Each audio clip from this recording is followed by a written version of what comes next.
Good evening. Welcome to Piers Morgan Uncensored. Me, Rosanna Lockwood, in the chair for Piers tonight.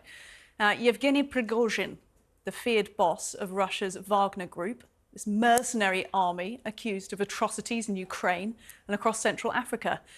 In June, you might remember, Prigozhin seized the world's attention by launching a failed mutiny against President Putin himself. And tonight, he is believed to be dead.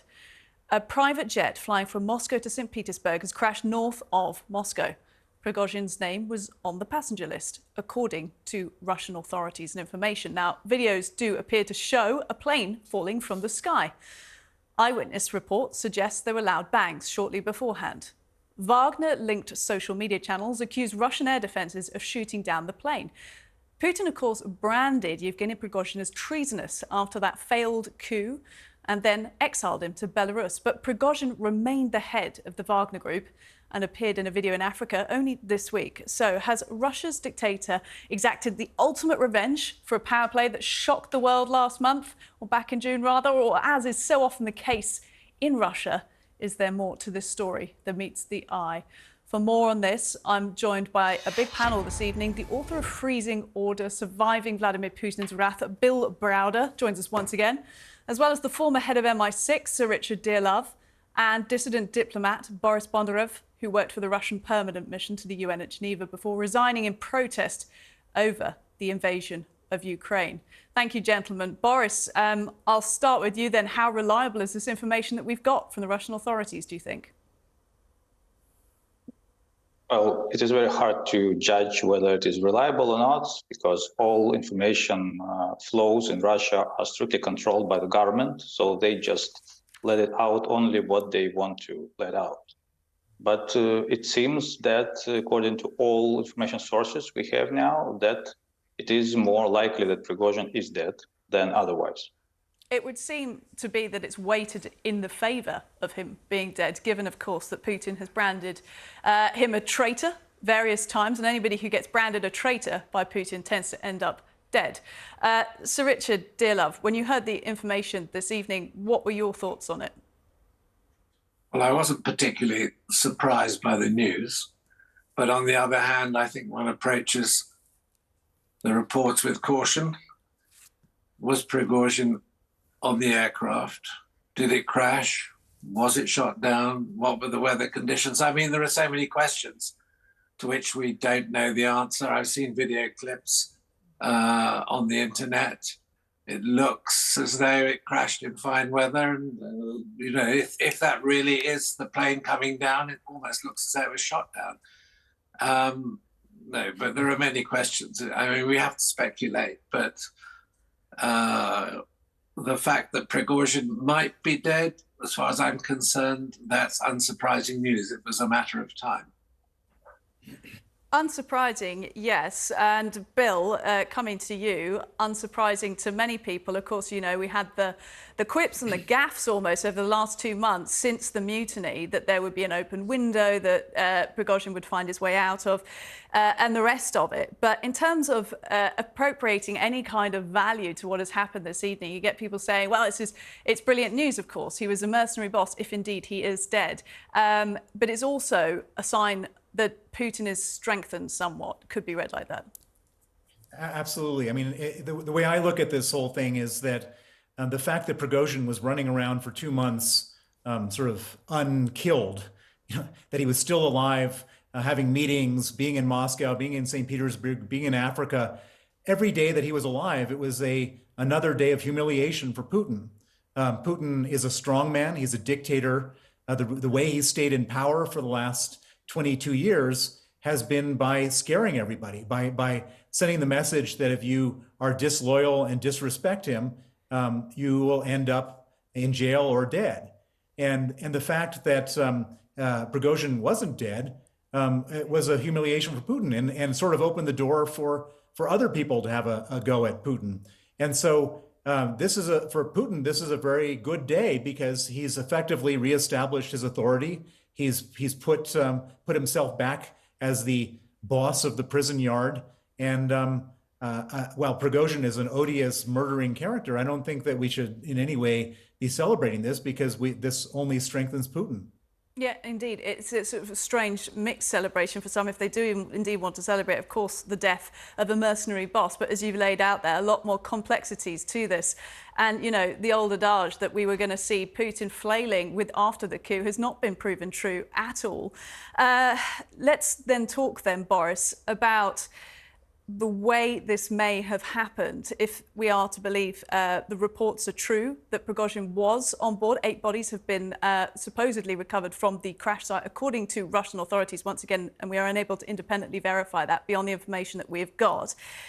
If that is the case, what do you make of the fact that it was a private jet? Do you think that was an error, a weakness of Prigozhin's to choose to travel like that around through Russia?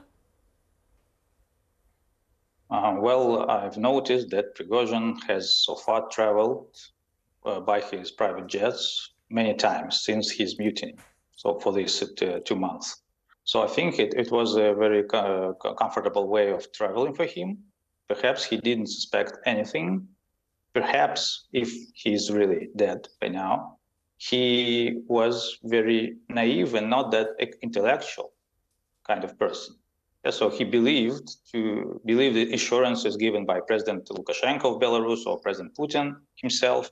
And so he believed that he was safe and secure, and then that they both would keep their words, and nothing will threaten him, his life, his people, and all. So, well, evidently it's not the case. But it says to all of us again that people in Russian elite on top of Russia are not that clever, are not that intelligent. They mostly behave and think like common criminals without thinking through the consequences of their actions. So we shouldn't be afraid of them, afraid of their strategies, afraid of their mind, anything. We should deal with them for what they are, criminals. It's some scant reassurance to be had there. Gentlemen, Sir Richard Dearlove, I will come back to you shortly. I'm very interested to know how the security services would behave in a situation like this. But I want to introduce the conversation someone else as well, John Sweeney, who has been reporting from Ukraine, I believe, for 500 and something plus days now. John, you're able to correct me on the exact figure. But how do you think this information will be received by Ukrainians today? The moment it happened, I ordered a Prigozhin burger and said, eat me. Sure. So, so there are people saying, listen, on a plane to Argentina. We've got unfortunately, John, we're struggling to hear you. We've got some connection issues. We'll come back to you in a moment. So I would like to cross back over to Sir Richard Dearlove and just talk to you, given your role, former head of MI6, what the security services, our intelligence services here in Britain might be doing right now in terms of trying to verify this information, what it means for those that are based in Russia as well, in terms of gathering more information, and what this means for the outcome of Putin's presidency as well.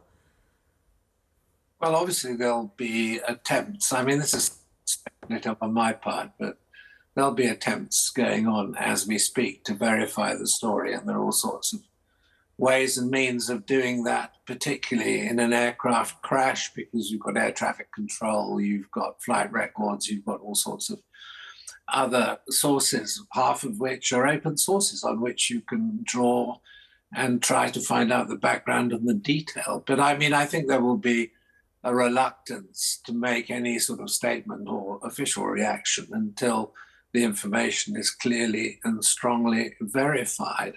I mean, we used to say when I worked on issues Russian, and I'm talking about Soviet Russia, that it was always better to take the line that nothing in Soviet Russia happened by accident. And I think, you know, in relation to these events surrounding alleged Prigozhin killing, that, you know, this may not be an accident, or one should maybe start from the assumption that it isn't an accident. So I think the same rules apply to Putin's Russia as applied to Soviet Russia, where the issue of, as it were, control. But I think the other thing we ought to reflect on is, you know, there were 9 other people on the aircraft. They are all presumably killed in the crash.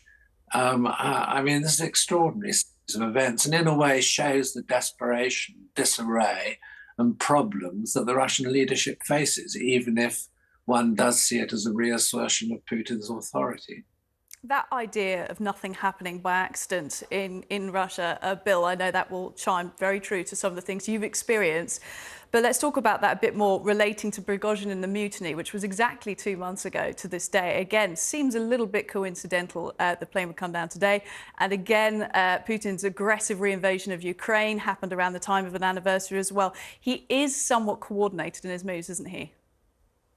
He's absolutely coordinated, and from Putin's perspective, the thing that always troubled me was why did he not engage in a purge of all these mutinous people like Prigozhin and those who sided with him the day after the mutiny? And what we also know about Putin is that he never forgives, never forgets, and so it seems like he was, from that moment on, planning a massive purge. I think that Prigozhin is the first. I don't think he's the last. I think there are other people involved in this whole exercise that will also find themselves dead.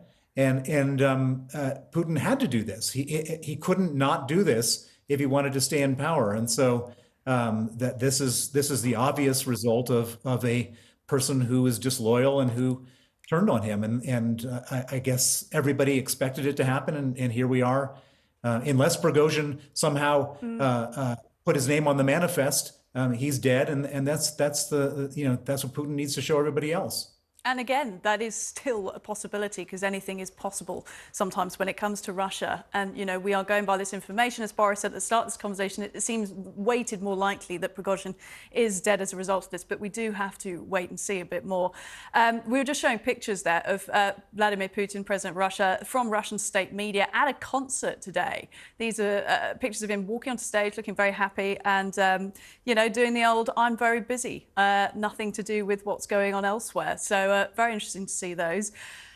Boris, coming back to you then on Bill's point about why there wasn't a purge of these close, potentially changeable characters in the Kremlin.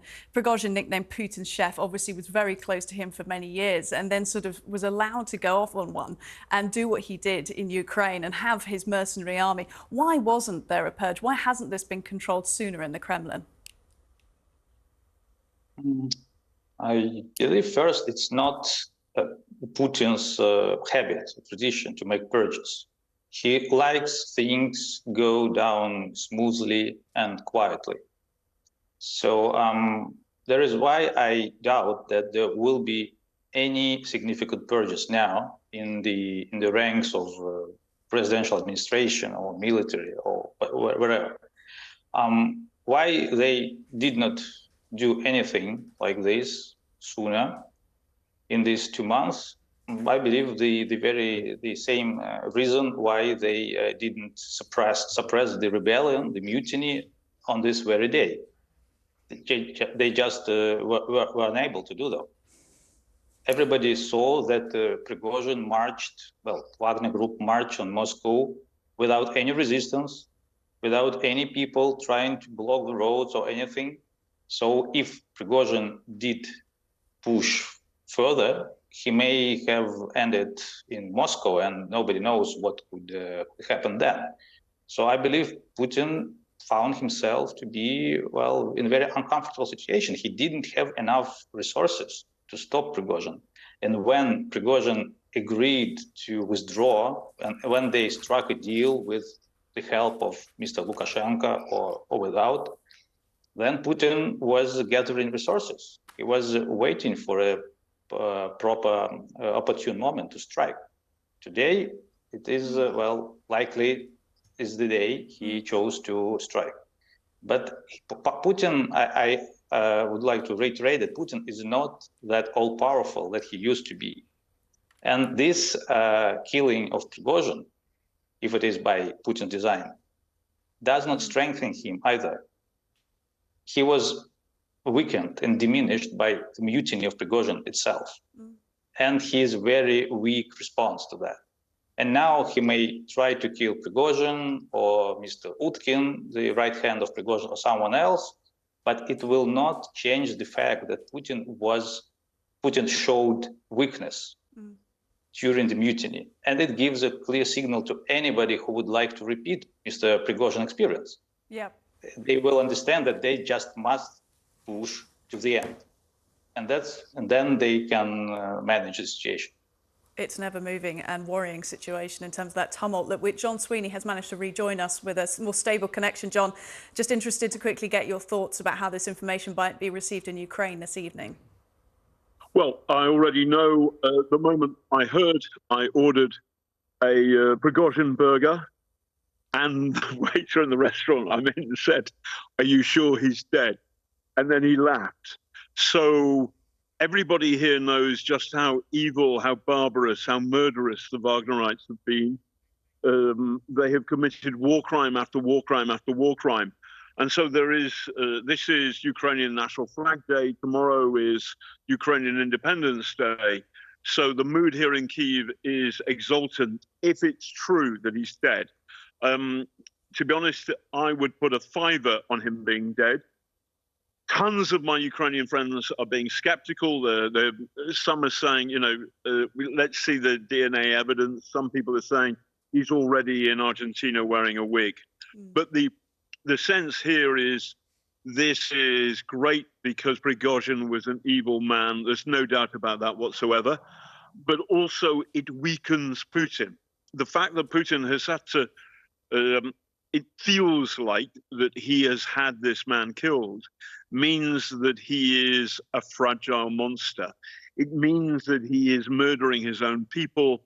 And that, for the Ukrainians here in Kyiv and across the whole country, it feels like that sooner perhaps than many people in the West think, the comeuppance will come for the master of the Kremlin himself. I can imagine they are waiting for that day with bated breath. Look, John, Boris, Bill, Richard, thank you very much for making time.